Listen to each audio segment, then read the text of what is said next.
வணக்கம். Welcome to mister review channel. நாம் இன்றைக்கி பார்க்கக்கூடியது தமிழ் சினிமா செய்திகள். தமிழ் சினிமா செய்திகளை நியூஸாக பார்த்துக்கிட்டோன்னா உங்களுக்கே தெரியும், ரொம்ப நாள் கழித்து பார்த்துக்கிட்டோன்னா நம்ம தமிழ் சினிமா செய்திகளை பற்றி பேசுகிறோம். ஸோ அதனால் இப்போ அப்டேட்டாக கரண்டில் இருக்க நியூஸை பற்றி பேசுவோம். அதில் பார்த்துக்கிட்டோன்னா உங்களுக்கு ஜனநாயகன் படம் பார்த்துக்கிட்டோன்னா இந்த மாதம் பொங்கலுக்கு வர வேண்டியது, ஜனவரி 9ஆம் தேதி படம் வர வேண்டியது. பட் ஆனால் சில பல தவிர்க்க முடியாத காரணங்களால் படம் வரல. சரி, அந்த படம் பார்த்தோன்னா அடுத்து எப்போ வரும்ன்ட்டு அதுக்கான கேள்விக்குறி பார்த்து இன்றைக்கி வரைக்குமே பார்த்துக்கிட்டா நின்றுக்கிட்டே தான் போகுது. அப்படி இருக்கிறப்ப படம் பார்த்துக்கிட்டோன்னா ஜனவரி 29 கண்டிப்பாக வெளியே வந்துடும் அப்படிங்கிற மாதிரி சொல்லியிருக்காங்க. சப்போஸ் அப்படி வெளியே வரலைன்னா பிப்ரவரி மாதம் தான். எப்படி நீங்கள் 29 நீங்கள் தெளிவாக சொல்கிறீங்கன்னா, இன்றைக்கி தேதி பார்த்துக்கிட்டோன்னா 21 தேதி. இப்போ பார்த்துக்கிட்டோன்னா விசாரணைக்கான முடிவில் பார்த்தீங்கன்னா தீர்ப்பு பார்த்தீங்கன்னா ஒத்தி வச்சுட்டாங்க. அப்படிங்கும்போது விசாரணை இதுக்கான முடிவு பார்த்துக்கிட்டோன்னா டேட் சொல்லாமல் ஒத்தி வச்சதுனால இதுக்கான தீர்ப்பு பார்த்தீங்கன்னா அதிகபட்சம் வெள்ளிக்கிழமைக்குள்ளே வந்துடும். சப்போஸ் அப்படி வெள்ளிக்கிழமை வரலைன்னா சனி ஞாயிறு லீவு, திங்கக்கிழமை பார்த்துக்கிட்டோன்னா குடியரசு தினம் முடிஞ்சு அதுக்கு அடுத்த நாள் 27ஆம் தேதி பார்த்துக்கிட்டோன்னா செவ்வாய்க்கிழமை அன்றைக்கி பார்த்துக்கிட்டோன்னா தீர்ப்பு வந்துடும். சப்போஸ் அப்படி தீர்ப்பு இதுக்கு சாதகமாக தணிக்கைக்குள்ளே பார்த்தீங்கன்னா எந்த விதமான அப்பீலும் தராத பட்சத்தில் கண்டிப்பாக படம் பார்த்தீங்கன்னா ஜனவரி 29 வந்துடும். சப்போஸ் அப்படி தீர்ப்பு பார்த்தீங்கன்னா சாதகமாக வராமல் பாதகமாக போச்சுன்னா கண்டிப்பாக அடுத்து பார்த்தீங்கன்னா ஹைகோர்ட்டுக்கு போகும்போது பிப்ரவரி மாதம் வரதுக்கான வாய்ப்புகள் நிறைய இருக்குது. அதே பார்த்துக்கிட்டோன்னா அவங்க பிப்ரவரி மாதம் ஒரு 10 தேதிக்குள்ளே படத்தை கொண்டாந்துடலாம் அப்படிங்கிற மாதிரி தான் பிளானிங்கில் இருக்கிறதா பார்த்தீங்கன்னா ஒரு செய்தி. ஏன்னா இந்த படத்தை பார்த்துக்கிட்டோன்னா எப்படியாவது கொண்டு வந்துடணும் அப்படின்னு தான் சொல்லியிருக்காங்க. இதுக்கடையில் பார்த்தா ஒரு சின்ன வதந்தி வேறு பார்த்தீங்கன்னா உலவிக்கிட்டு இருக்குது. என்னன்னா அமேசான் நிறுவனம் பார்த்துக்கிட்டோன்னா கேவிஎன் ப்ரொடக்ஷன் மேலே பார்த்துக்கிட்டோன்னா கேஸ் போட போகுது.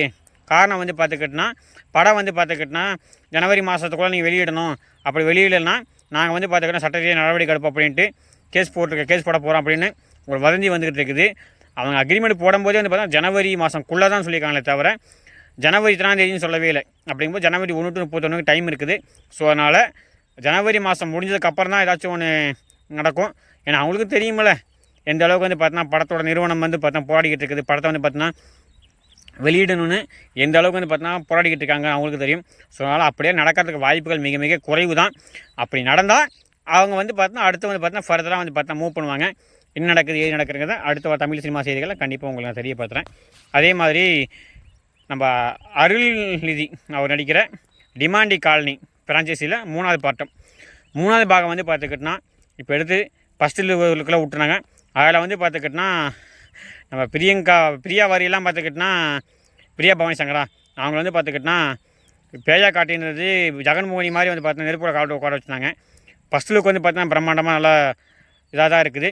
பட் அருள்நிதி படத்துலேயே டிமாண்டி காலனி பிரான்ச்சைஸில் இந்த படம் பார்த்துக்கிட்டோன்னா கொஞ்சம் ஹை பட்ஜெட்டில் கிட்டத்தட்ட பார்த்திங்கன்னா 45 கோடி வரைக்கும் செலவாகும் அப்படிங்கிற மாதிரி பார்த்தீங்கன்னா ரெடி பண்ணிக்கிட்டு இருக்காங்க. படம் பார்த்துக்கிட்டோன்னா நிறையா பார்த்துக்கிட்டோன்னா வெளிநாடுகளில் தான் எடுக்கிறதுனால படத்துக்கான பட்ஜெட் பார்த்தா கூடி போயிருக்குது அப்படின்னு சொல்லியிருக்காங்க. உங்களுக்கே தெரியும், பேய் படனாவே பார்த்தா நம்ம நிறைய பயமுறுத்தணும் வைக்கணும். அப்படிங்கும்போது இந்த படத்தில் பார்த்தா ஒரு ஃபைட் சீன் எடுத்துருப்பாங்க போல். இந்த ஃபைட் சீனில் பேயெல்லாம் பார்த்துக்கிட்டோன்னா தலைகளை தொங்க விட்டு எடுத்துகிட்டு இருப்பாங்க போல். கிட்டத்தட்ட ரொம்ப நேரமாக தொங்க விட்டுருக்காங்களாமா. ஏன்னா அப்படிலாம் இருந்தால் தான் நமக்கு பார்த்தா இதாக இருக்கும் அப்படின்ட்டு இந்த மாதிரி பார்த்தா எடுத்துருக்காங்க. படம் பார்த்துக்கிட்டா நல்லபடியாக எடுத்து கூடி சீக்கிரம் வெளியே வரணும் அப்படிங்கிறத அவரோட நானும் காத்திருக்கேன். ஏன்னா அந்த படத்தில் வர 3வது பாட்டுக்கு நானும் ரொம்ப ரொம்ப ஈகராக காத்துக்கிட்டு இருக்கேன். அதே மாதிரி உங்களுக்கே தெரியும், நம்ம அரண்மனை அந்த படம் பார்த்துக்கிட்டோன்னா முடிஞ்சு. அதுக்கப்புறம் சுந்தர்சி பார்த்துக்கிட்டோன்னா நம்ம ரஜினிகாந்த் சாரை வச்சு பார்த்தா எடுக்கிற மாதிரி இருந்துச்சு.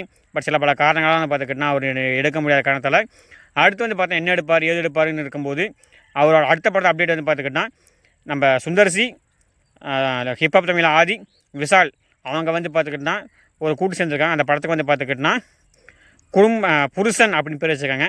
என்னடா புருஷன் பேர் வச்சுருக்கான்னு பார்த்தீங்கன்னா ஒரு ஜெயிலர் ஒரு பாணியில் தெரியுது. ஏன்னா பொண்டாட்டிக்கிட்ட பயந்தும் பொண்டாட்டி தெரியாமல் வேறு மாதிரி பண்ணிக்கிட்டு இருக்க மாதிரி ஒரு ப்ரொமோ வீடியோ பார்க்கும்போது இப்படி தெரியுது.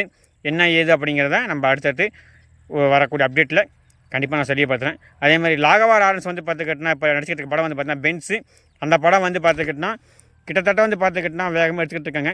படத்தை வந்து பார்த்துக்கிட்டனா இந்த வருஷம்குள்ளே வெளியிட்றணும் அப்படிங்கிற ஒரு மைண்ட் செட்டில் வந்து பார்த்துக்கிட்டனா அவங்க இருப்பாங்க போல். ஆனால் படம் வந்து பார்த்தீங்கன்னா முழுசாக முடியாததுனால எல்சி யூனிவர்ஸுக்குள்ளே வர இந்த படம் வந்து பார்த்துக்கிட்டனா நான் முடியாததுனால இந்த படம் வந்து பார்த்துக்கிட்டனா இந்த வருஷத்துக்குள்ளே வருமா அப்படிங்கிறது டவுட் இருக்குது. ஏன்னா படத்துக்கு வந்து பார்த்தா நிறைய சிஜி ஒர்க் இருக்குது, எடிட்டிங் ஒர்க் இருக்குது, பேக்கப் ஒர்க்லாம் இருக்குது. அப்படினால இந்த படம் இந்த வருஷத்துக்குள்ளே வருமா அப்படிங்கிறது தெரியல. சப்போஸ் அப்படி இந்த படம் இந்த வருஷத்துக்குள்ளே வரலைன்னா படம் வந்து பார்த்தா கண்டிப்பாக அடுத்த வருஷம் வந்துடும். ஏன்னா பிப்ரவரி அடுத்த வருஷம் வந்து பார்த்திங்கன்னா பொங்கல் ரேஸில் வந்து பார்த்த படம் வரும். அவருக்கு அவரோட ஃப்ரான்ச்சைஸில் வரக்கூடிய முனி அந்த படம் வந்து பார்த்தீங்கன்னா கண்டிப்பாக இந்த வருஷத்துக்குள்ள இறக்கி விட்டுருவார் அப்படின்னு ஒரு நம்பிக்கை இருக்குது. ஏன்னா அவருக்கு வந்து பார்த்திங்கன்னா நிறைய வேக்கண்ட் இருக்கனால அவர் வந்து பார்த்தீங்கன்னா வருஷத்துக்குள்ள இறக்கி விட்டுவார் அப்படிங்கிற ஒரு இதாக தான் இருக்குது. பார்ப்போம். அதே மாதிரி நமக்கு லோகேஷ் கனகராஜ் அல்லு அர்ஜுன் படம் வந்து பார்த்துக்கிட்டனா இப்போ தான் வந்து பார்த்தீங்கன்னா ஐவி போட்டிருந்தாங்க.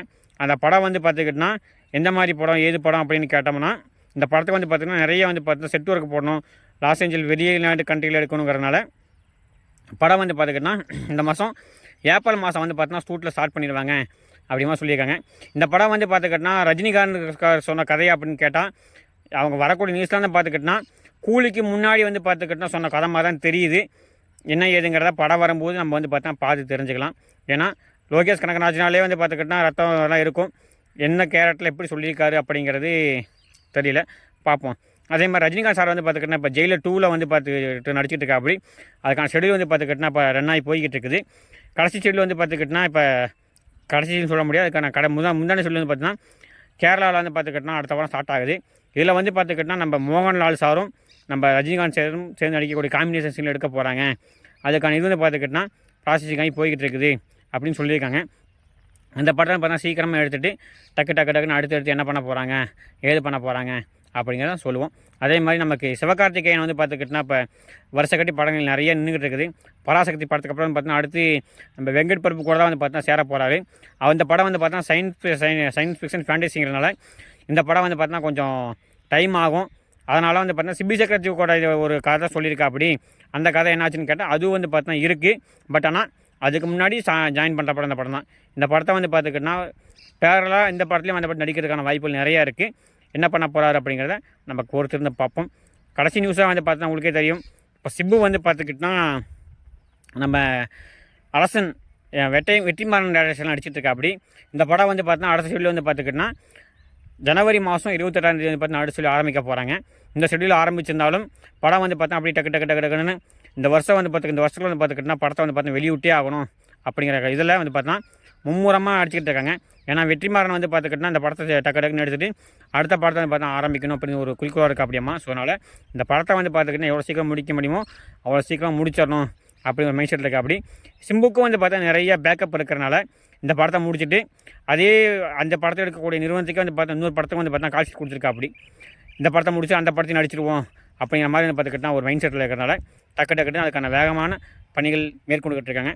பார்ப்போம் அசுரன் படம் எப்போ வருது அப்படிங்கிறத பார்ப்போம்.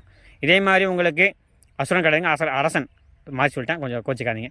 இதே மாதிரி உங்களுக்கு தமிழ் சினிமா சம்மந்தப்பட்ட செய்திகள் மற்றும் பழைய மற்றும் புதிய படம் நம்ம சேனலில் ரிவ்யூ செய்யப்படும். இந்த மாதிரி தமிழ் சினிமா செய்திகளும் சேனலுக்கு ரிவ்யூ பார்க்கணும்னா சேனல் மறக்காமல் சப்ஸ்கிரைப் பண்ணிவிட்டு முழு வீடியோ பாருங்கள். நீங்கள் அளிக்கக்கூடிய லைக்கு சப்ஸ்கிரைப் தான் எனக்கு வந்து பார்த்தீங்கன்னா உத்தரத்தை அளிக்கும். அதனால் சேனல் சப்ஸ்கிரைப் பண்ணிட்டு முழு வீடியோ பாருங்கள். மீண்டும் ஒரு நல்ல ஒரு சந்திப்போம். நன்றி, வணக்கம், தேங்க்யூ.